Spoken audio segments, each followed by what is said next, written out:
सिंध के गांव देहातों के अंदर सुनामी को लेकर चलेंगे और अपने इस अज़म के ऊपर कि सिंध को इसके मसाइल से आज़ादी दिलानी है और सुनामी अब सिंध की तरफ बढ़ गया है। खान साहब आज हमारे दरमियान तशरीफ़ फरमाएं और आपसे गुफ्तगू करेंगे। बिस्मिल्लाहिर्रहमानिर्रहीम। बिस्मिल्लाहिर्रहमानिर्रहीम। सिंध के अंदर जो अंदरून सिंध में अवाम का हाल है, शायद ही पाकिस्तान में इतने बुरे हालात हैं इंसानों के जो अंदरून सिंध में इंसानों के हालात हैं।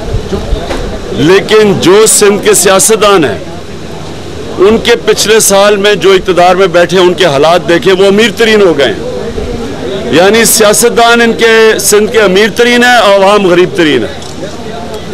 इसलिए हमने फैसला किया कि बजाय हम बड़े बड़े लोगों के पास जाएं, हम आम सिंध के लोगों के पास जाएं और उनको इकट्ठा करें एक तब्दीली के लिए। यानी कि ये जो रिवायती सियासत है कि आप MNAs और MPs जो कैंडिडेट्स हैं, इलेक्टेबल्स हैं, उनके पास चले जाएं और अवाम की फिक्र ना करें और उनके ज़रिए फिर आप इलेक्शन जीतें और वो फिर आके अपने आप को नीलाम करें। जो कल नीलाम घर आपने देखा है पार्लियामेंट के अंदर हुआ है कि लोगों ने अपने ज़मीर बेचे हैं। एक मुजरिम जो सुप्रीम कोर्ट ने जिसको रेंटल पावर केस में मुजरिम ठहराया है, उसको इन्होंने वोट दिया है अपनी कीमतें लगा के। इसलिए मैं ये कहना चाहता हूँ कि वक्त आ गया एक नई सियासत का। पाकिस्तानी अवाम को अब फैसला करना पड़ेगा कि ये जो पुरानी तरह की सियासत है, जिधर ये इलेक्टेबल्स अपने आप को बेचते हैं, अपनी ज़ात के पीछे मुल्क को तबाह कर रहे हैं, अब अवाम को इकट्ठा होना पड़ेगा एक नई जमात के लिए। और तहरीक इंसाफ वो जमात है जो हम अब पार्टी में इलेक्शन करवाएंगे, मौका देंगे आम आदमी को पार्टी में ऊपर आने का, ताकि वो लोग ऊपर आएँ जो पढ़े लिखे लोग हैं इस मुल्क में और जो हम इत्तेहाद नहीं करेंगे। जितनी जमातें असेंबलियों में बैठी रही हैं, इन्होंने सब ने अपनी ज़ात की पॉलिटिक्स की है, इनसे किसी से हम इत्तेहाद नहीं करेंगे। आसिफ जरदारी का 600 करोड़ रुपया जो पड़ा हुआ है स्विस बैंकों में, 600 करोड़ रुपया, अगर ये हुकूमत, अगर प्राइम मिनिस्टर उसको खत नहीं लिखेगा जो सुप्रीम कोर्ट ने कहा हुआ है, और अगर ये भी आसिफ जरदारी से वफादारी दिखाते हुए पाकिस्तानी कौम से बेवफाई करेगा, क्योंकि पैसा पाकिस्तानी कौम का पड़ा है, इंशाल्लाह तहरीक इंसाफ पूरा सुप्रीम कोर्ट के पीछे खड़ी होगी जो भी वो कदम उठाएगा। अंदर एक अजीब सी सियासत है कि कराची के अंदर लाशें गिरती हैं और फिर 3 जो पॉलिटिकल पार्टीज इक़्तिदार में वो मुक्का कर लेती हैं। कोई पूछता नहीं है कि गरीब आदमी कौन मरा है। और सुप्रीम कोर्ट ने कहा है कि तीनों जो वहाँ पार्टीज हैं, तीनों के पास मुसल्लह ग्रुप हैं। इंटीरियर मिनिस्टर रहमान मलिक भी यही कहता है, जो पीपल्स पार्टी का वो भी कहता है कि तीनों पार्टीज के पास मुसल्लह ग्रुप हैं। इसलिए ये कोई पार्टीज अब कराची का मसला हल नहीं कर सकती। वो पार्टी कर सकती है जो इस कराची के अंदर और सिंध में गैर जानिबदार पुलिस सिस्टम बनाए और पुलिस के जरिए फिर मसला हल करे। अब जब तक अगर पुलिस के ऊपर इत्मीनान नहीं होगा तो सारे लोग मसल्ला हो जाएंगे।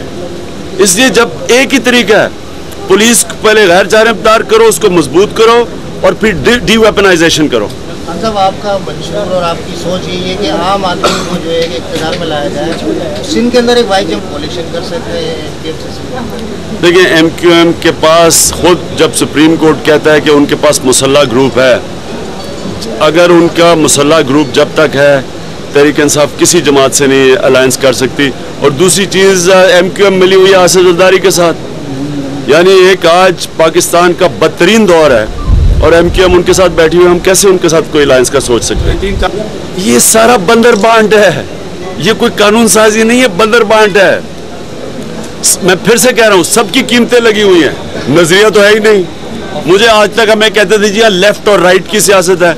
मुझे बताएं ये कौन सी लेफ्ट राइट की सियासत है? सब इकट्ठे हुए हैं, जो राइट है लेफ्ट है, सारे पैसे बनाने पे लगे हुए हैं। ये कौम को अब समझ आ जाना चाहिए कि इनको स्वाय अपने ज़ाती मफादात की कोई मुल्क की परवाह नहीं है।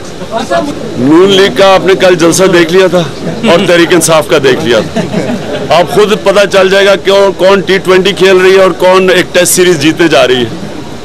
बलूचिस्तान को इस हुकूमत ने जो इनको टाइम देना चाहिए था, इनको अपने आप से ही फुर्सत नहीं मिली। या माल बनाना है या माल बचाना है, इनको फुर्सत ही नहीं मिली। ना सारा कबाइल बलूचिस्तान में थोड़े लाशें गिर रही हैं, सारे कबाइली इलाके में आपके लाशें गिर रही हैं, आपके फौजी बेचारे मारे जा रहे हैं। अभी मैंने पता चला कि 8 फौजियों को उन्होंने कत्ल कर दिया वहाँ। अगले दिन पता चलता है कि 10 आदमी मर गए हैं। अच्छा, अफसोसनाक बात यह है कि जो भी मरता है कहते हैं मिलिटेंट मारे हैं। किसी का अभी तक नाम नहीं बताया कि ये कौन लोग मर रहे हैं। क्या इनको कोई नाम है या नहीं है? ये कौन मर रहे हैं? यानी ये कह देना कि जी 8 मर गए, 10 मर गए, ये पाकिस्तानी मर रहे हैं, तो पता चले कौन। इसलिए अगर यहाँ सही हुकूमत होती तो बलूचिस्तान में सारे कबाइली इलाके में अब एक अमन लेके आती, सियासी हल करती। तो ये तो इन्होंने फौज के हाथ छोड़ा हुआ सब कुछ। फौज का काम सियासी हल ढूंढना तो नहीं है। एक इंसाफ तो अगर फेल भी होगी ना तो इनसे 100 गुना ज्यादा कामयाब होगी। वो इसी है, एक मिनट, तालियां नहीं बजानी। इसलिए कि सिर्फ इस मुल्क में इतने काबिल और ज़हीन लोग हैं, आपको सिर्फ सही लोगों को सही जगह पे बैठाना है। आपने अगर पैसा नहीं बनाना और सिफारिशों को नहीं लेके आना तो इस मुल्क में आप सारे इदारों को बेहतर चला सकते हैं। इसमें पाकिस्तान जो सर्कुलर डेट है, इसकी आधी वजह चोरी और नाअहली है। इसलिए जब आप चोरी यानी करप्शन और नाअहली के ऊपर काबू पाएंगे, एकदम तब्दीली आ जाएगी पाकिस्तान में, और फिर लॉन्ग टर्म प्लानिंग आप करेंगे अपने मुल्क को बचाने के लिए। लेकिन कई चीज़ों के ऊपर तो आप एकदम 90 दिन में काबू पा लेंगे। करप्शन हुई, गवर्नेंस सिस्टम ठीक करना हुआ, पुलिस के निज़ाम को सही रुख पे डालना हुआ, ब्यूरोक्रेसी को गैर सियासी बनाना हुआ। मसलन इस मुल्क के अंदर ये जो आप अमेरिका की जंग है, इस सब में से आप 90 दिन में निकल सकते हैं। ये सब चीज़ों पे 90 दिन। जो मुश्किल जो थोड़ा मुश्किल 2 काम है जो लंबा ज़्यादा देर लगेगी, वो आपकी एनर्जी क्राइसिस को ठीक करना है, क्योंकि इन्होंने बहुत उसको नुकसान बड़ा उसको थोड़ा यानी सही माने में बिजली आते आते थोड़ा वक्त लगेगा। और दूसरा, तालीम का निज़ाम को ठीक करते हुए थोड़ा टाइम लगेगा। हस्पताल भी ठीक करते हुए थोड़ा टाइम लगेगा। लेकिन जो बाकी आपका जो गवर्नेंस सिस्टम है, ये बड़ी जल्दी आप ठीक कर सकते हैं। सिर्फ आप सही लोगों को ऊपर लेके आएँ, मेरिट सिस्टम लेके आएँ, इंसाफ का निज़ाम लेके आएँ, पुलिस को गैर सियासी करें, मेरिट के ऊपर पुलिस सिस्टम बनाएं। आप सारी सिफारिशी और ये जो सारा ब्यूरोक्रेसी को तबाह किया हुआ है, इतने काबिल लोग हैं हर शोबे में। आज भी सबसे पढ़ा लिखा मुसलमान पाकिस्तानी है। आप सही लोगों को बढ़ाएं। आपका सबसे बड़ा सरमाया ओवरसीज पाकिस्तानी जो डॉलरों की बारिश करेगा पाकिस्तान में। आप अपने करप्शन का निज़ाम ठीक करें, बहुत जल्दी तब्दीली आएगी। लेकिन लॉन्ग टर्म हेल्थ, तालीम, सेहत और एनर्जी क्राइसिस, ये थोड़ा लॉन्ग टर्म होगा। कब आप इलेक्शन देख रहे हैं? इलेक्शन, मुझे ये जो गवर्नमेंट इन्होंने आसिफ जरदारी का जो ये कल इन्होंने जो मार्का मारा है, मुझे तो ये ज़्यादा देर अब सिस्टम नहीं चलता नज़र आ रहा। मुझे तो आगे इन्होंने अब कीमत अदा करनी है इसकी। राजा रेंटल को वज़ीर आज़म बनाने के लिए अब इनको एक कीमत अदा करनी पड़ेगी सारी इत्तेहादियों की। मुझे तो ये सिस्टम नहीं चलता नज़र आ रहा है। खैर, सिस्टम तो फेल अभी हो गया है, लेकिन मज़ीद और फेल होने की गुंजाइश नहीं है। जी, कह नहीं सकता मैं। हम तो अपनी सर्दियों में तैयारियां कर रहे हैं कि सर्दियों में इलेक्शन हो जाना है। अच्छा सर, मोहब्बत सिंध